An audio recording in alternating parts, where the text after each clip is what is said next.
Здравей, казвам се Емил Цолов и съм главният виновник за WowT. Аз го измислих, когато имах нужда за верен приятел в борбата за свалянето на килограмите. Знам, че ти звучи странно, но аз съм бил 115 кг, в момента съм 75-80. Не ги гледам. Пиша ти, или по-скоро ти направих това видео, за да те помоля за нещо. Знам, че ти харесва WowT, знам, че го пишеш с удоволствие и виждаш резултатите от него.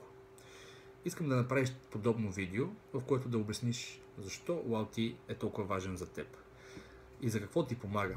Искам да направя кампания, в която да обясня на колкото се може повече хора, защо е хубаво да водят здравословен живот и защо е хубаво да се грижат за тялото си и за това как изглеждат, колко е важно това. Искам да им покажа, че WowT има много доволни клиенти и че помагаме на много хора. Ще се радвам да ми изпратиш видео на този имейл долу, а ние в замяна ще ти дадем любимото WowT. Благодаря ти и очаквам вашите видеа.